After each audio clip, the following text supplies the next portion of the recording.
बिस्मिल्लाहिर्रहमानिर्रहीम। हज़रत हवा की पैदाइश से पहले हज़रत आदम अलैहिस्सलाम अकेले थे। उनका कोई हम जिन्स नहीं था। अल्लाह सुब्हान व तआला ने उनकी दिलजोई और तस्कीन के लिए उन्हीं के जिस्म में से बाईं तरफ की छोटी पसली से हज़रत हवा अलैहिस्सलाम को पैदा फरमाया और उनकी बीवी बनाकर उन्हें जन्नत में रहने का हुक्म दिया। फरमान इलाही हुआ, वही अल्लाह है जिसने तुम्हें एक जान आदम अलैहिस्सलाम से पैदा किया और उसी से उसकी बीवी पैदा की ताकि उस बीवी से सुकून हासिल कर सके। हमने कहा, ए आदम, आप और आपकी बीवी हवा जन्नत में रहो। हदीस रसूल अकरम सल्लल्लाहु अलैहि वसल्लम है, औरतों से हुस्न सलूक से पेश आओ क्योंकि वो टेढ़ी पसली से पैदा की गई है। अगर तुम इस पसली को सीधा करना चाहोगे तो उसे तोड़ बैठोगे। हज़रत आदम अलैहिस्सलाम सो रहे थे कि अल्लाह अज़्ज़ व जल ने उसी हालत में उनकी बाईं तरफ की छोटी पसली से हज़रत हवा को पैदा फरमाया। जब अल्लाह सुब्हान व तआला ने हज़रत आदम और हवा को इज़्ज़त व इकराम से नवाजते हुए जन्नत में रहने का हुक्म दिया तो शैतान को इंसान की ये इज़्ज़त व तकरीम बर्दाश्त न हुई। उसने उसी वक्त से इंसानों को गुमराह करने का मंसूबा बना लिया। इंसान से दुश्मनी के लिए उसने अल्लाह ताला से मोहलत तलब की। अल्लाह अज़्ज़ व जल ने उसे क़यामत तक के लिए मोहलत दे दी। फरमान इलाही हुआ, इस शैतान ने कहा, ए अल्लाह, चूँकि आपने मुझे गुमराह कर दिया है इसलिए मैं उन इंसानों को गुमराह करने के लिए आपकी सीधी राह पर गाड़ लगा कर जरूर बैठूंगा, फिर इन पर हमला करूंगा, इनके दाएं से भी और बाएं से भी, और आप इनमें से अक्सर को शुक्रगुजार न पाओगे। इब्लीस ने कहा, ए अल्लाह, अब जबकि आपने इस शख्स आदम अलैहिस्सलाम को मुझ पर फजीलत दे दी है तो मुझे क़यामत के दिन तक मोहलत दीजिए।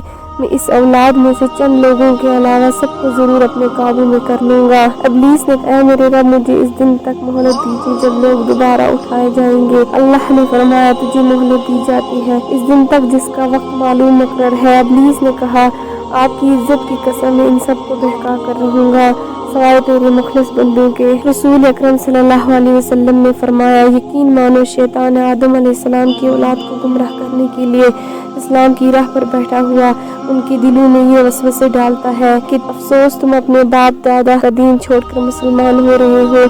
सादतमंद लोग उसकी बात ठुकरा कर मुसलमान हो जाते हैं। फिर शैतान जिहाद की राह पर बैठ कर कहता है, जिहाद क्यों करते हो, तुम मारे जाओगे। तुम्हारी औरत किसी और से निकाह कर लेगी और तुम्हारी माल तुम्हारी औरत किसी और से निकाह कर लेगी और तुम्हारा माल तकसीम कर लिया जाएगा।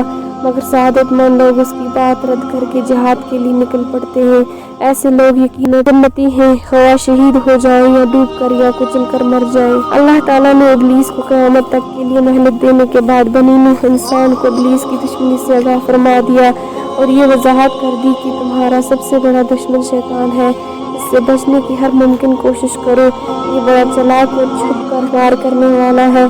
तुम इससे और इसके चेलों को नहीं देख सकते लेकिन वो तुम्हें देख रहा होता है। इसी ने तुम्हारे माँ बाप को धक्का देकर जन्नत के आराम और आरामदेह जिंदगी से महरूम करवा दिया था। अल्लाह ताला ने फरमाया, इब्लीस, जा उन आदम की औलाद में से जो तेरी पैरवी करेंगे तुम सब की सजा जहन्नम है जो पूरा पूरा बदला है, और इन औलाद आदम में से खुशनुमा अल्फाज से गुमराह कर सकता है कर ले। इन पर अपने सवार और प्यादे भी दौड़ा, इनके माल और औलाद में भी अपना हिस्सा हासिल कर ले, इनसे झूठे वादे भी कर ले और औलाद आदम से शैतान के सारे वादे मुकस्सर ही है। अल्लाह ने फरमाया, बेशक मेरे मुखलिस बंदों पर तेरा कोई जोर नहीं चलेगा और तुम्हारा रब इन मुखलिस बंदों की दस्तगीरी करने के लिए काफी है। और याद करो जब हमने फरिश्तों से कहा कि आदम अलैहिस्सलाम को सजदा करो तो इब्लीस के अलावा सबने सजदा किया। इब्लीस जिन्नात में से था। इब्लीस ने अपने परवरदिगार के हुक्म की नाफरमानी की। तो ऐ इंसानों, क्या तुम फिर भी इससे और इसकी औलाद को मेरे सिवा दोस्त बनाते हो, हालांकि वो तुम्हारे दुश्मन है। आगाह रहो, ऐसे जालिमों के लिए बहुत ही बुरा बदला है।